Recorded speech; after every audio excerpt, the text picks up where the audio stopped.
Assalamualaikum warahmatullahi wabarakatuh. Perkenalkan, saya Nisha Rahmalia Nurjani dari PGSP 2A dengan NPM 24066125027. Pada kesempatan kali ini, saya akan mempresentasikan hasil buku analisis Bahasa Indonesia Aku Bisa edisi revisi kelas 1 SD. Analisis ini dilakukan untuk mengidentifikasi penerapan konsep-konsep dasar linguistik dan sastra anak yang terdapat dalam buku tersebut. Selanjutnya, saya akan memaparkan hasil analisis yang telah saya lakukan. Dengan melatar belakang, analisis buku ajar penting dilakukan untuk mengetahui kesesuaian materi pembelajaran dengan konsep-konsep kebahasaan yang dipelajari di perguruan tinggi.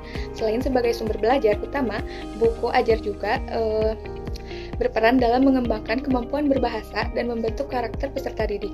Oleh karena itu, buku Bahasa Indonesia Aku Bisa edisi revisi kelas 1 SD dipilih sebagai objek analisis dalam presentasi ini. Adapun tujuan analisis ini adalah untuk mengidentifikasi konsep-konsep dasar linguistik dan sastra anak yang terdapat dalam buku, menganalisis penerapan konsep tersebut dalam kegiatan pembelajaran, serta mengetahui kesesuaiannya dengan karakteristik peserta didik sekolah dasar. Sebelum masuk ke hasil analisis, berikut merupakan identitas buku yang saya gunakan.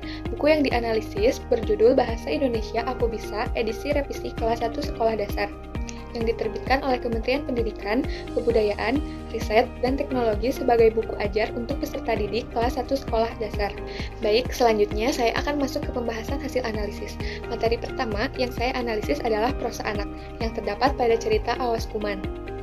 Berdasarkan hasil analisis tersebut, saya menyimpulkan bahwa materi ini termasuk prosa anak karena menggunakan bahasa yang sederhana, tokoh dekat dengan kehidupan anak, alur yang mudah dipahami, serta mengandung nilai pendidikan karakter. Yang kedua ada pragmatik. Materi ini saya kaitkan dengan pragmatik karena siswa memahami makna bahasa berdasarkan konteks cerita yang dibaca. Melalui pertanyaan-pertanyaan yang diberikan, siswa tidak hanya menemukan jawaban secara langsung, tetapi juga belajar memahami maksud dan pesan yang ingin disampaikan dalam bacaan. Lalu yang ketiga ada semantik. Pada halaman 62, siswa diperkenalkan dengan kosakata baru, yaitu kuman. Kegiatan ini bertujuan untuk memperkaya kosakata sekaligus membantu siswa memahami makna kata sesuai konteks pembelajaran. Dengan memahami arti kata tersebut, siswa akan lebih mudah memahami isi bacaan dan menerapkannya dalam komunikasi sehari-hari. Lalu keempat ada fonologi. Pada materi ini, siswa belajar membaca kata kuman dengan membagi kata menjadi suku kata ku-man. Kegiatan ini melatih siswa mengenali bunyi setiap huruf dan menghubungkannya dengan bentuk tulisan. Melalui latihan membaca secara bertahap, siswa akan lebih mudah mengembangkan kemampuan membaca permulaan dan melafalkan kata dengan benar. Yang kelima ada morfologi. Materi ini siswa membuat kartu nama binatang dengan menuliskan nama setiap binatang secara benar. Kegiatan ini melatih siswa mengenali bentuk kata dan menulisnya sesuai ejaan yang tepat. Selain membuat pembelajaran lebih menarik, aktivitas ini juga membantu siswa memahami struktur kata sederhana melalui praktik secara langsung. Yang keenam ada sintaksis. Pada materi ini, siswa diminta menuliskan pengalaman bermain yang pernah mereka alami. Melalui kegiatan tersebut, siswa belajar menyusun kalimat sesuai urutan kejadian sehingga cerita yang ditulis menjadi runtut dan mudah dipahami. Menurut saya, materi ini sudah sesuai untuk siswa kelas 1 karena menggunakan pengalaman sehari-hari sebagai bahan menulis sehingga siswa lebih mudah menuangkan ide dan menyusun kalimat dengan baik. Ketujuh, sosial linguistik. Lalu pada materi sosial linguistik, siswa diajarkan untuk mengucapkan kata maaf ketika melakukan kesalahan atau ingin meminta pengertian kepada orang lain. Menurut saya, materi ini sangat penting karena tidak hanya melatih kemampuan berbahasa, tetapi juga membentuk karakter siswa agar terbiasa berkomunikasi dengan sopan dan menghargai orang lain. Dengan pembiasaan sejak dini, sikap santun dalam berkomunikasi dapat diterapkan dalam kehidupan sehari-hari. Berikutnya ada konsep dasar sastra anak. Pada cerita Teman Baru pada halaman 111 sampai 117. Cerita ini mengangkat pengalaman yang sangat dekat dengan kehidupan siswa, yaitu berkenalan dan menjalin pertemanan. Menurut saya, penyajian materi seperti ini membuat siswa lebih mudah memahami isi cerita karena sesuai dengan pengalaman kehidupan sehari-hari. Selain meningkatkan kemampuan membaca, cerita ini juga mengajarkan nilai-nilai sosial yang penting seperti saling menghargai, bekerja sama, dan membangun hubungan baik dengan teman. Lalu ada tata wacana. Saya akan membahas materi Jangan Lupa. pada halaman 66 sampai 67. Cerita ini menyampaikan informasi tentang kebiasaan menjaga kebersihan seperti etika batuk, bersin, dan mencuci tangan.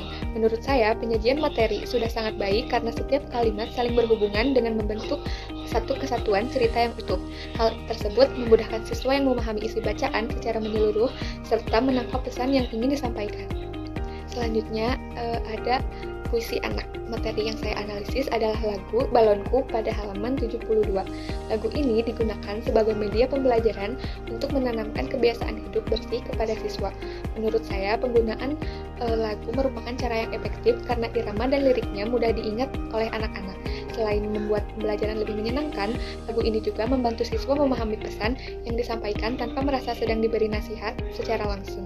Dan yang terakhir ada drama. Yang saya analisis pada halaman 123 sampai 124 terdapat penggunaan ungkapan tolong. Materi ini disajikan dalam bentuk dialog sederhana yang dekat dengan kehidupan sehari-hari siswa. Menurut saya, penyajian seperti ini memudahkan siswa memahami kapan dan bagaimana menggunakan ungkapan tolong dengan tepat. Selain melatih kemampuan berbicara, materi ini juga membentuk kebiasaan berkomunikasi secara santun sejak usia dini. Sebagai penutup, dapat disimpulkan bahwa buku Bahasa Indonesia Aku Bisa edisi revisi kelas 1 SD telah menyajikan materi yang sesuai dengan perkembangan siswa sekolah dasar. Berbagai konsep seperti fonologi, morfologi, sintaksis, semantik, pragmatik, sosiolinguistik, tata wacana, hingga sastra anak diterapkan melalui kegiatan yang sederhana dan dekat dengan kehidupan siswa. Menurut saya, hal ini menjadikan buku tersebut tidak hanya efektif untuk meningkatkan kemampuan berbahasa, tetapi juga berperan dalam membentuk karakter, keterampilan komunikasi siswa sejak dini. Demikian presentasi hasil analisis buku yang dapat saya sampaikan. Saya berharap hasil analisis ini dapat memberikan gambaran mengenai penerapan konsep dasar linguistik dan sastra anak dalam pembelajaran bahasa Indonesia di sekolah dasar. Terima kasih atas perhatiannya. Mohon maaf apabila masih terdapat kekurangan dalam penyampaian maupun isi presentasi ini. Wassalamualaikum warahmatullahi wabarakatuh.